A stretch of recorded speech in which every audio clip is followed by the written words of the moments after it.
All right. You're gonna go? I'm gonna go. Yep. All right. Thank you. Lofstead. I'm at Sandia National Labs, and I call this rebasing for the win. I don't mean in rebasing like in the kid sense, but more in let's get a new baseline for what we're going to deal with. And the subtitle there really says it all. It's why HDF5 should break the past. All right, so just to tell you a little bit about my history for those that don't know all the things that I've done in my career and my academic time.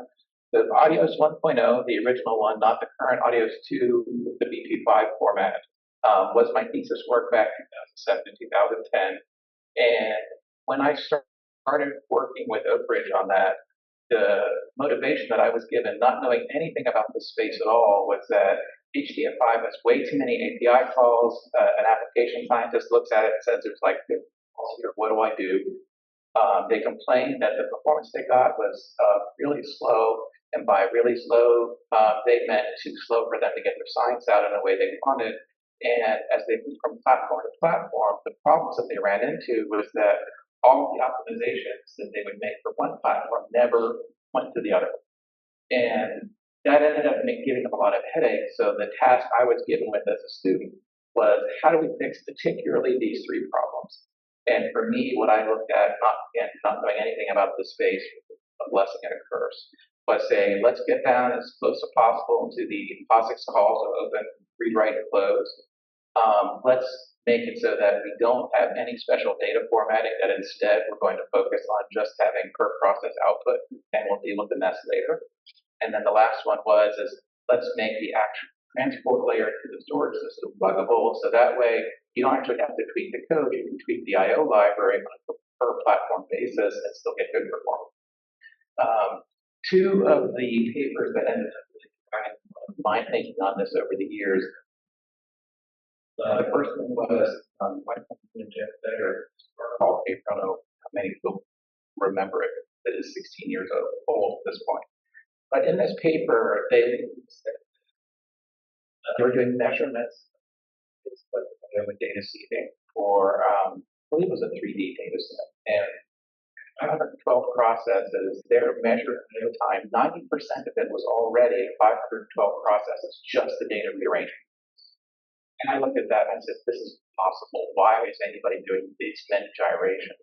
And then as in my own work, I tried to go later and do other things. I reached a point where I couldn't even get a single I/O operation done in 24 hours, which was my maximum job time. Looking at his progress, it would have taken 30 hours to do a single output. Now it's this entire data rearrangement phase. That was one of my driving things that is easy to end. Second one was work that I did basically at the end of my school time, and that was looking at taking this massive two-phase collective I/O and said, let's do aggregators on that and see if we can make the performance faster, even though we are concentrating it together. So we did like a 6-to-1 or an 8-to-1, or I can't remember exactly, but we did a multi-n to 1 from say 100 down to say 10 nodes that were doing the collective operation. I mean, the collective operation there. And in spite of that extra level of data movement, we still ended up with a system that was much faster. That's further evidence that the scalability of that approach is something that is just not viable. And this is the next one I was hinting at earlier for Don Paul's benefit is the wrapper that Sandia used around the HDF format. And I know it showed me some slides that showed me that it was a 9-year process to switch from one file per process to one file overall to get the performance up to the same level. I have since discovered that the way that that was done is that this file format is not a standard HDF format. So instead of storing a 2D, it's stored in 2D layers. And then for all the tools that we integrate with, such as peer review, they put in special plugins that say if you want to read a slice of something, no matter which direction it's in, it's able to do it as a group rather than as an element. Because of that, they were able to get dramatically better performance out of it. So it really takes the same kind of approach there. Second one is Chombo, the AMR code. I messed with that when in grad school still. That was one of the things that class took me to Lawrence Berkeley and said, okay, we need to make a road for this. So I spent a day to mess with it. I got enough progress done that we figure out what exactly was going on there. But what they did is they took their 3D space and then they had a struct for every element in that space, and then they linearized that as a 1D array and stored all the parameters around it. So that way they only stored 1D arrays. That helped the performance out of HDF5. Those are things I don't think should be necessary because HDF5 have the advancements to be able to eliminate these performance problems. And that's why I'm really bringing this up, is that I think we have enough evidence and enough things that have been done in HDF5 natively already that these problems should not exist. So the key pieces with IDS 1.0 is the blocks. So I eliminated that whole two-phase collective approach, that the whole communication phase was reduced to one for two calls, one to collect sizes of data from everybody, then the second push back out to their offset to the file. And that eliminated all the data at the end, and there was some metadata collection, and then again, writing up the so maybe 3 collective calls all the way around rather than big moving data around. The second one, and this one is arguable, is that you could put in a new implementation just by changing your configuration file. It says use transfer versus use that transfer. Gave you the opportunity to completely change how it operated without changing your source code at all. The key piece on this is the validation of the application. And while I would, from a purist standpoint, say that that actually changed the code we should validate, the application scientists are willing to say that's a third-party library that is separated enough from my code that I don't worry about it, therefore my code is still valid. And that's a huge difference, which I'll get into. Audios by no means solved all the problems here. And at the bottom here, I listed several of the things, some of which have been fixed, all of them. And so that was an attempt to get started, but not all of these things have been addressed. With the HDF computing project, HDF5 was chosen as a standard for a very good reason. Most widely used API across all of our science applications. I very much agree with that. Klasky was able to argue successfully for a two solutions approach. Personally, I also like that idea because having one solution means somebody can get lazy. And I don't like to see us get lazy in the community because we always think new ideas pushing us along rather than saying it works well enough. And until I have enough complaints and enough funding, I'm not going to do anything.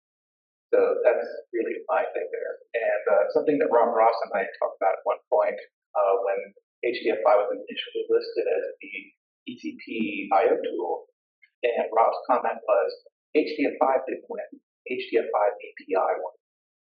And that I thought was a very clear distinction, something that's really played out very well over the years because of the virtual object layers, that the API is the most important part because everybody is programmed. And that means that you can completely replace everything underneath, and as long as it is semantically compatible, that means you can do something completely different. And as far as people are concerned, they're doing the same thing. Yes, you figured it out. Oh, no, I did that. I mean, that was... No, I mean the community. Yeah, absolutely. Right? That's why we put the fall connector. Yeah, exactly. Right. And be louder. Talk louder. Talk louder. So close. Second questions? No. Okay, good. I'll be able to do that. Okay. So much I interrupt you.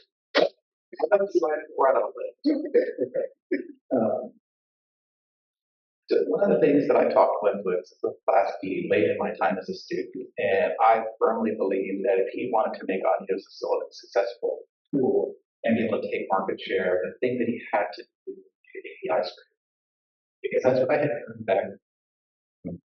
This second paper here, this extended scalability of collectives through IO, dependency, and staging, that he had scraped the Peanut CDF API, re-implemented it to do the IO forwarding.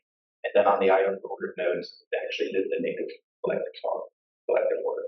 So I told him, Scott, you need to attend this online graduating, and I'm not going to work for you. I didn't tell him the time. But going through and re-implementing the HDF5 API to talk natively to the audio pieces, and then you saw people recompile and relink with this new version of the library with the same API. You can see the potential advantages because of the decisions that audio has made. And he just said it wasn't a priority. And since then, he's actually had to create an HDF5 ball connector, which again, perfectly makes sense. But that was something I tried to push off to as a marketing tool a long time ago. It never worked. So as is expected, because of all the push from the HDF project audience, our HDF5 is absolutely really strong and completely well established. Audios is that second citizen that lives in the same space. You can argue that NCDF is still there, but I'm not sure how much I can count them anymore, particularly since parts of the global compiler community are switching to other data storage formats. And that part of it makes me look at it and say that that's a format that's not long for this.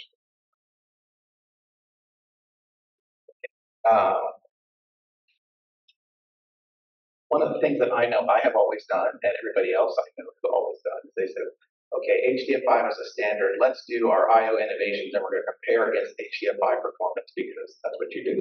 And that's what we always did because the API is everywhere. We can test everything out. And HDF5 has responded very nicely and said, okay, let's put all of the additional features in, such as which looked at the audios format and said, there's too much metadata overhead. How do we do this in a way that works better, that's still compatible with more of an HDF philosophy? And it's a very nice approach, and it kind of gives you that trade-off of a little bit of communication for a lot of metadata savings. The end guidance are also a great idea because it allows you to tune for the particular file system. You have to know what those hints are. And then the layout and performance tuning options, such as looking at what your performance is and then being able to say, okay, I'll be able to change what my write chunking is. So I wanted to write a small log of settings and such. These kinds of things are great. They really tune things nicely. Again, you're tuning from one platform and one storage system though. So changing that can be a bit of a hit. So in my experience, and this may vary for other people, is that when one scientist hears from another one and they say, hey, what do you use for your data management? They'll respond say, HDF5 is great.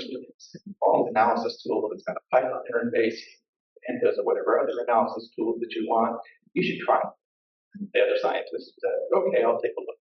They look at it and say, yeah, this is hooked into everything, all the tools that I want, the languages that I care about, this is a tool for me. Get it implemented in the code, and they get access to the things they want to do, and absolutely adore it. And then they go through and they look at it and say, well, is the performance enough so that I can get the amount of data out that I care about within the runtime of an application? And the way that's usually defined is the scientist says, I'm going to spend, say, 10 or 20% of my total log clock time doing IO. And they'll adjust their IO frequency to fit that number. And as long as they can get enough data out in that time period, they're happy. They don't really care about anything else, no matter how inefficient it is. And if they're great, they're done, I'm super happy. If it's not, then they look at it and say, how close is it? And are they willing to spend a few more percentage points or however many for this to be able to then use that HDF5? And ultimately, if they're really generous, they might actually ask for help, which rarely happens. So that's really the decision that goes through. And notice that they don't actually do any tuning themselves. It's more effective. They implemented it, and if it worked well enough, the answer is yes, they're good. And if not, is it good enough? And the answer is yes, then they're good. Otherwise, they might ask for help. Otherwise, they'll go on to other things that will better, such as the czar situation. So I will use nobody here with the asterisk, and nobody in my mind is effectively nobody. And you can see all of these different kinds of things that are implemented in HDF that really give us the ability to tune and improve the performance. And by default, none of these are turned on with a stock distribution. And because of that, people will then, if they're doing the performance comparisons, they don't know any better, they'll say, oh, I'm going to run it against HDF5, and HDF5 has got all these improvements in it. The numbers that I get out are representative of what HDF5 is capable of. And the answer to that is no, it's not, because all of these things are not necessarily turned on and tuned properly. So the last bit of comparison work that I did directly with HDF5, I knew there were other tuning factors. I said, I'm going to use the NetCDF4 API because it's built on top of HDF5 with the HDF5 experts. Therefore, it should be properly tuned. And the answer that I got actually years later from Surin was that, no, there are bugs that were in that implementation still that 10 years later still haven't been fixed. So in spite of my efforts to try to use the most tuned interface to give a fair comparison, it didn't work out. So but that was my attempt to try to work around that issue. But most people look at all these things and think they're there, and they try to use it, and they actually don't get the advantage, and therefore they think HDF5 is terrible. I found this very nice tutorial on how to do performance tuning, and it goes through a lot of detail and shows you all the potential advantages and trade-offs and everything, and it was very nice. I was very pleased to see it. However, nobody's going to use that as an application. And again, and the problem is that you have to understand storage systems, you have to understand your machine architecture, your I/O patterns, and at best, you have to look at this is when you know their I/O difference. There isn't about the rest of it. It's just where they're running their application at, and they can change over time. And the big one, this is when I think of it a little bit earlier, is the replication. Because as soon as you change a single line of code within their application, they're not going to trust it again to do a production run for any sort of valid science output until they go through and do another validation process. And this means that they're going to run that code with no inputs at various configuration to generate outputs that are going to compare against a known good set and make sure that it's still doing the same thing again.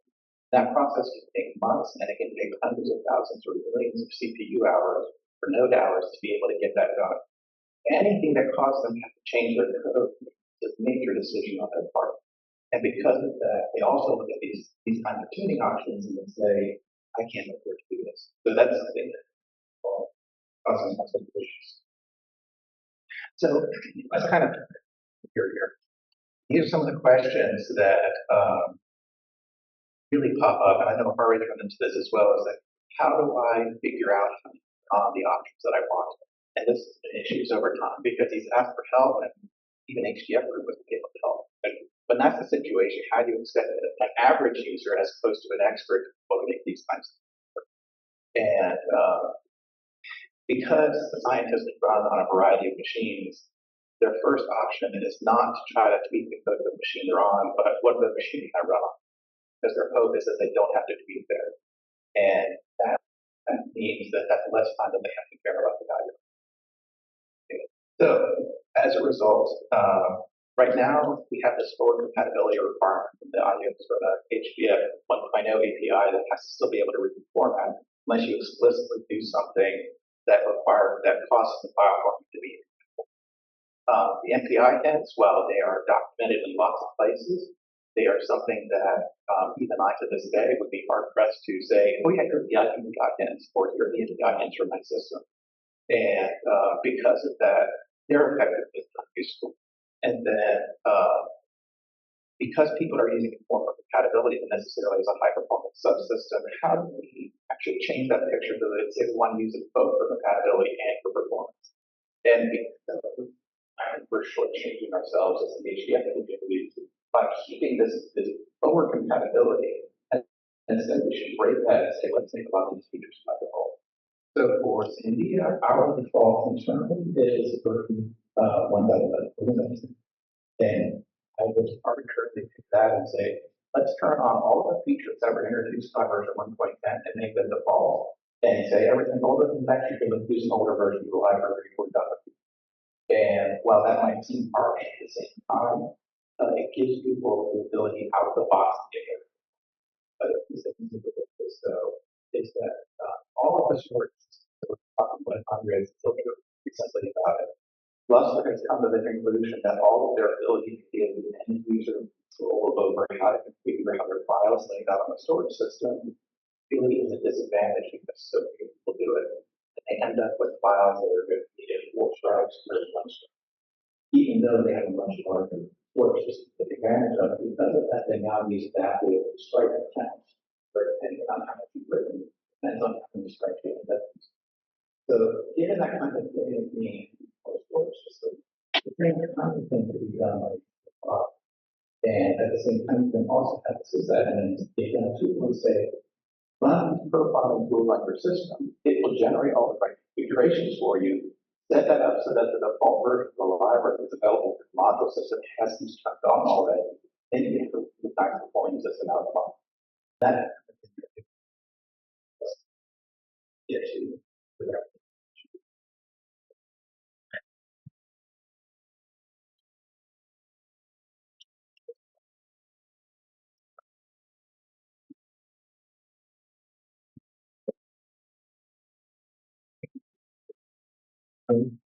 These Dana Robinson and HDF5, he and I all talked about, 2.0. We're not going to do 1.97, 2.0, right? And then trim down the API. Like 1 megabyte cache. Oh my gosh. Yeah. Can we maybe use a little more memory today? Yeah. These kind of things. What like Don Paul's demonstrating for the second time is the large chunk layout has proven repeatedly to be bad performance. Can we move to a default chunking that's either an entire layer slice or something else like that that's more amenable to whatever the per process output size is? Yeah. But those kinds of things I think would be great. And that's a second tool to do some profiling. You can make some great defaults for the system. Yeah, and Soren and I kicked that one around too. How do we get a config file into the flow somehow? Yeah. It is really tricky because people can do weird stuff and then fight you about it. Yeah. Yeah. So the one thing I'll say about people doing stupid weird stuff is I was talking with the policy about their use of Darshan, and they force all applications that run for the first time on their system to run with Darshan and NT2. And if they notice anything that is unusual or poorly done, the users are required to work with the policy staff to improve their code before they're allowed to run it. That's cool. Sorry, you gotta run with us with training wheels for a little while before you can take them off. Yeah, and rather than having to have that kind of interaction with the user, well, we still do that kind of interaction, but it would be great if the system were more automatically adaptive so that it could more detect, oh, I'm on this kind of system, characteristics. We have historically, based on these sizes of IO, which you know because people are telling you what they are before they write them. This is what I need to get the best performance. So those are the kind of decisions. So like one of the things that I haven't really exactly is that like the small block performance. This was the one place when I did my last HDF5 and started the HDF4 comparison that I used it terribly, but HDF5 next to the 4 degrade, and that was with a very small block of data because it got aggregated into a single block. That block would get pulled to a single node and then distributed from there. And that was something that audio should have done ago, but that's complete focus was on how they could handle the small end of the area.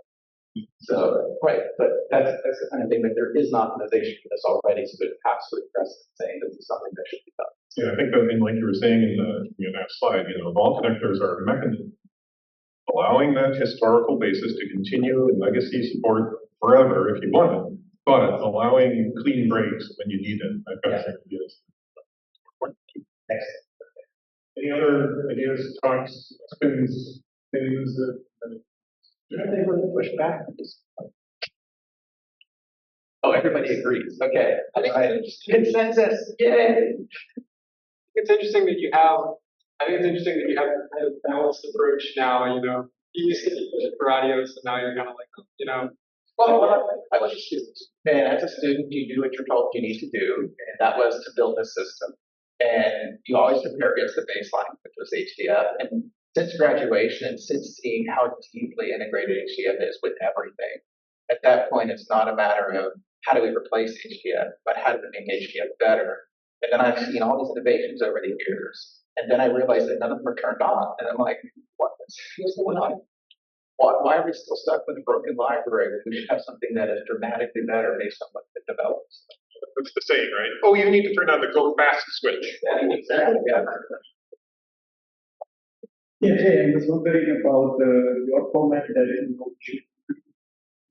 the API of the most HDF5 version forward, right? But you need a lot of new capabilities moving forward. No, not so much freeze, but right now, I don't know what the API count is, but I'm going to make a rough guess, and I know you can correct me here. There's probably over 100 different functions.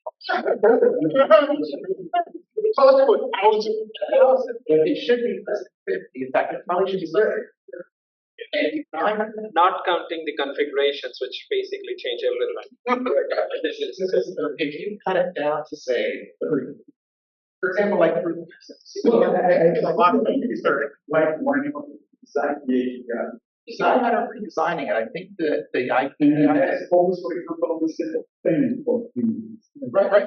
I think the API has evolved over the years to do exactly what you're describing, what I would want. It's just a matter of none of the old stuff was deprecated and done with. So, for example, group access is that you can still open a group and open a variable rather than specifying the whole path within the variable name, which is a newer functionality. And if you got rid of it, You can do that forever. I know that, but that's still something that is which is an old piece of functionality that if you just got rid of, it simplifies things and people don't look at it and say, what is this long list of things I have to figure out? That's the other thing is you don't want to Or accept it. maybe so there's two levels of work, right? So the low level that is a very simple API and then more Yeah. Okay, so we're actually gonna move this, Elena, to community discussion later on. So Scott will be handling that as our last session of the day. So Stays in charge and she's kicking me out, so. yes, Yeah, cool.